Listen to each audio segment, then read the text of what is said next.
Okay, guys, welcome. So in this video, we're going to talk about the existence and uniqueness of solutions, sort of in a more general sense, for these second-order linear homogeneous ODEs. And we'll talk about something that's a nice, important tool in this analysis, which is what's called the Wronskian, right?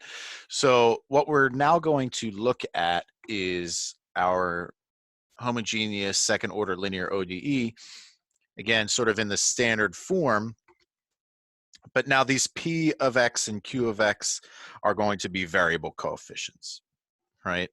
So in the last video, we looked at one of these are constant solutions, and that allowed us to sort of build a nice theory there. But we're going to build this for a little bit more general version of now what if they are variable coefficients. And we'll also talk about the uniqueness of solution for initial value problems, where we now have these two given initial conditions. Okay, so the first idea here is that basically what this video is going to do is we're going to talk about what basically stating that initial value problem always has a solution, and we'll talk about that solution always being unique. And we'll then also talk about another result that says if we have a general solution, that's basically going to include all solutions, and there's no sort of obscure or what are called singular solutions, which is something that you can't get from a general solution. Okay, so the first theorem that we're going to state here is that if P and Q are continuous, then this initial value problem has a unique solution. Okay, now the proof for this is a little on the complicated side, so I leave it out of this video because I'm not concerned with whether or not you can prove this result. But if you're interested, you can find it on the internet, right? It's not hard to find, but it's not the most straightforward proof.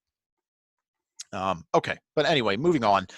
Just so one thing that I want you to recall is that a general solution is made up of a basis of linearly independent solutions on some interval, right?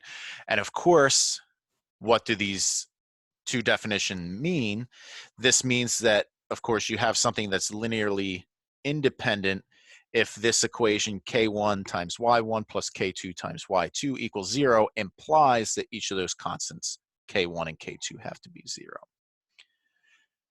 Right, and of course they're dependent if k1 or k2 or even both are not equal to 0, which then indicates that your solutions are proportional.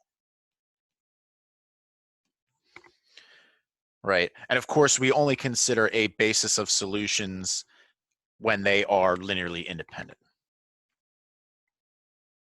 Okay, so the next theorem that we're going to look at is that if we are looking at the ODE that we're considering, and of course P and Q are continuous again, then two solutions are linearly dependent on that interval if they're Wronskian, which is y1 times y2 prime minus y2 times y1 prime, is 0 for some x value on that interval. Right, and we'll come up with some alternate ways to represent the Wronskian in a second, and we'll talk about what I think is usually the most convenient way to remember this. Now, furthermore, sort of on the other hand, if your Wronskian is 0 at some point on your interval, then we say that the Wronskian is 0 on I. So therefore, if there's an x value in your interval at which it's not 0, then we have that y1 and y2 are linearly independent. So essentially we're finding when you use the Wronskian in this way, if it's equal to 0 for some x value, then the Wronskian is 0 and you have linearly dependent solutions. If there's an x value where it's not 0, then they are linearly independent on that interval. Okay, so there are a couple of alternate ways to represent the Wronskian, but I think the most important way to think of it is by using sort of this determinant method, right? So if you use this determinant method, I think it's straightforward and it's easy to remember, right? If you take the determinant of this matrix, you're going to get y1 times y2 prime minus y1 prime times y2, which is exactly this formula here, right? So I think that that's usually the easiest way to remember the Wronskian. Okay, so in this example, we want to use the Wronskian to determine if the functions y1 times cosine of omega x and sine of omega x are dependent or independent solutions of this ODE, right? So I believe that in a past video, we verified, and it's not hard, right? Like, so like y1 double prime is omega squared with a negative out front cosine of omega x. And y2 double prime is similarly negative omega squared sine omega x.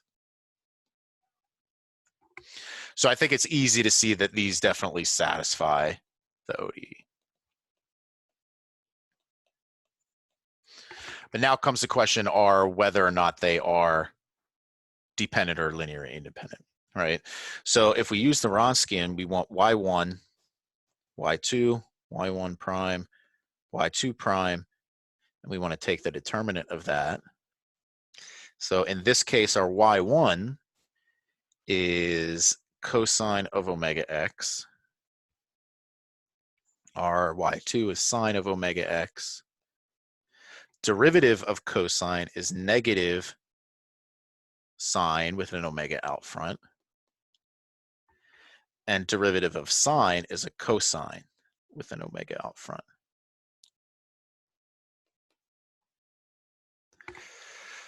So now if we take this determinant, we're going to get an omega times cosine squared omega x, and then minus a negative, so plus omega sine squared omega x. So of course we can factor out omega, and we get a cosine squared plus sine squared. So of course this is all 1, so we just get omega. So we basically have two scenarios, right? So if omega is 0, then of course these are dependent, because then our Wronskian is 0. If our omega is non-zero, then they are linearly independent, because then our Wronskian is not 0. So that's an example of how you can use the Wronskian to determine if your two solutions are linearly independent or not. Okay, so let's look at another example. So we're going to show, of course, that the general solution of y double prime minus 2y prime plus y is formed by the independent solutions e to the x and x e to the x by using the Wronskian. All right. Now, of course, one thing to note is that if you factor the characteristic equation, you're going to get, of course, the double root of lambda equal to 1. Right? So we should assume that these are what the two solutions are going to look like based on what we know already. Right? But if we use the Wronskian, how does that look different? So again, I'm assuming that y1 is e to the x, and x times e to the x is my y2. So if we form the Wronskian, we have e to the x e to the x. The derivative of e to the x is still e to the x. And you can use the product rule to show that x plus 1 times e to the x is the derivative of x times e to the x. Right? So if you calculate this Wronskian, you're going to get e to the 2x, of course, which is never 0, which allows us to conclude that e to the x and x times e to the x are linearly independent, right? Which we should expect since we've already shown that before.